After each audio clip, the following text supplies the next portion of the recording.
gossip. No time for the gossip. Gossip. It's like an iPad Air, but smaller. Hey, what's up? I'm KBHD here.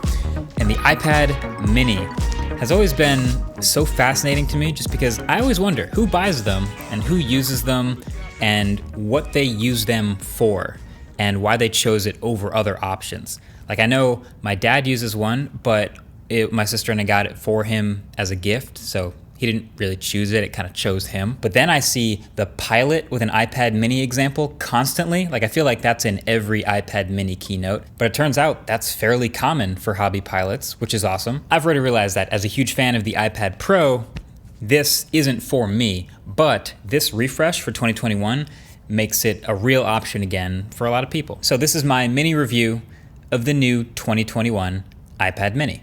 So most of what's new here is the design refresh, which is pretty simple. The unibody aluminum, there's 4 new colors, and it gets all the beauty of those squared off sides, which I also think make it easier to hold. And like the iPad Air, you drop the home button, you keep the Touch ID in the form of a power button fingerprint reader combo up top. It adds USB Type-C at the bottom, thank you very much. And this is actually the first iPad Mini with a camera bump that now houses that new 12 megapixel camera on the back. The only real quirk though is the volume buttons, which are now also at the top. Seemed questionable at first, but then you realize this new iPad Mini has 2nd generation Apple Pencil support, and that slaps right onto the side magnetically.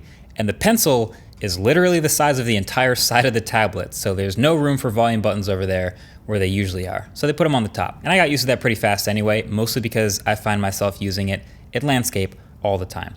All that being said, it's the smaller form factor to give you an 8.3-inch display that you can hold in one hand, that you can fit in smaller bags, put in smaller places, and take with you more easily. These bezels look kind of big at first, but then as soon as you start using it, you quickly realize this is about as small as bezels on a tablet can be to give yourself something to hold with your fingers before you start touching the screen. So this is the same size bezels as iPad Air and iPad Pro, just with a smaller screen. And that screen is fine. It's fine. It's an okay screen. It's 8.3 inches, like I said, which is bigger than the last generation, which I think was 7.9. And it's also bigger than the Galaxy Z Fold 3 unfolded, but it's a much better aspect ratio. It's closer to widescreen. But it's not an amazing quality display. So it's an LCD again, still 60 hertz, same pixel density as last year, same not that great 500 nits max brightness as the last generation. I mean, it's nice that it has full P3 color support and has True Tone, but generally speaking, this is still a pretty basic display. It's fine indoors for sure, for reading, watching videos, all that stuff, no problem. I just wouldn't expect to be able to use this comfortably outside in the sun. This one's got cellular antenna lines, as you can see, so it is a cellular model that now supports 5G, but just so you know, no millimeter wave 5G on the iPad Mini, which honestly is not a big deal. It's useless for most people in most places, but if you were trying to use it on one of those hotspots, Mini won't support it. But honestly, that's probably kind of a good thing considering the battery life. Probably the worst thing about the iPad Mini as tested is the Mini battery.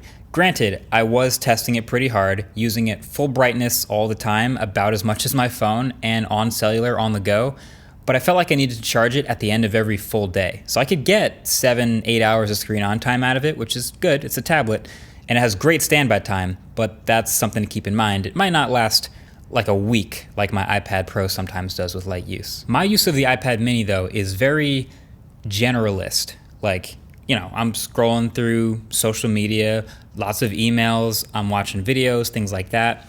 But that's the thing about the iPad Mini is I feel like so many people who are intending to get one already have some specific thing in mind that they want to do with it. Like, I bet there's someone out there who's going to get one of these iPad Minis and they're going to make it the HomeKit Smart Hub light switch that they're going to put in the wall in their house. And of course you want the smallest iPad possible to do that. You know, there's probably a student who's about to go back to school right now who's going to get this and an Apple Pencil, and they're going to use this just for note-taking all day. They're on this thing with the Apple Pencil, sketching, taking notes, writing things down all the time. And you already know, actually, I do already know, that there's going to be hobbyist pilots out there that are going to get these iPad Minis because apparently they're very popular as the small iPad you'd use to plot out your flight map and it's the one that fits comfortably in the cockpit of a smaller airplane. This is the tablet they want to use. So for me, this iPad is also fine as a super fast $500 tiny tablet, and it happens to have decent features across the board to make it versatile. The stereo speakers on either side for listening to music or watching videos like I do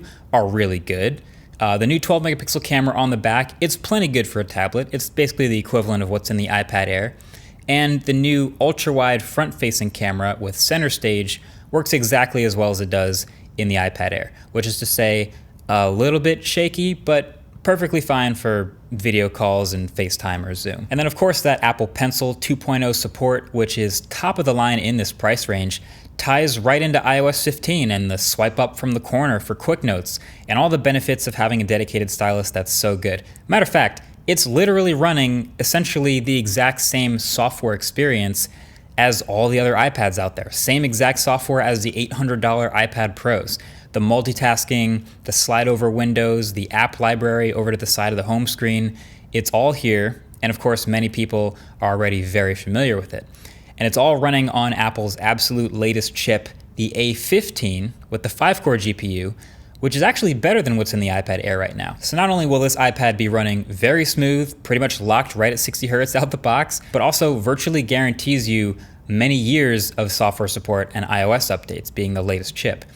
The one thing that's kind of annoying in this software here seems to be all this padding around the home screen icons. So the whole UI is like a little more compressed than I remember inside of even those bezels. It just made the iPad mini feel really mini sometimes with all that small text in the widgets, especially when that weather widget is literally bigger on the iPhone than it is on the iPad mini's home screen. But as soon as you jump into an app though, then of course you take advantage of the bigger screen. I'm just not sure what that padding is about. So I don't personally have a use case that really fits this iPad mini. So that's why I won't be getting one.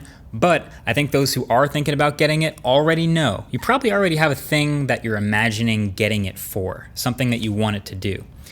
And so for that, I would encourage you to think about whether or not the new 9th gen baseline iPad might actually be better for that, because it's $170 cheaper and has a bigger screen. But of course, it's a different type of tablet, and if you're after the mini, then yeah, it's pretty good. Oh, but it starts at 64 gigs, so maybe you could consider that a weakness of this. If you want to upgrade, there's only one other spec. It's the 256 gig, which is $150 more. So at that point, you're playing in a different price range, but the baseline, 64 gigs, $499. If that's all the storage you need, this one's a go. But yeah, you know what would speak to me, just selfishly and maybe a little off topic? I was imagining like an iPad mini Pro, or maybe it would be an iPad Pro mini. But you know what I mean? Like a tablet this size with a nice 120 hertz display.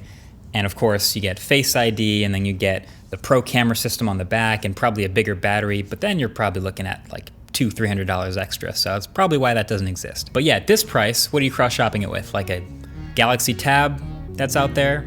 You could be looking at a Surface Go, or maybe you're looking at like the new Kindle that just came out with wireless charging, something like that. All of these have different specific use cases in mind. This being the most versatile of the bunch, definitely worth a look. It's the iPad mini. So yeah, know your use case. That's the advice I got for you today. That's been it. Thanks for watching. Catch you guys in the next one. Peace.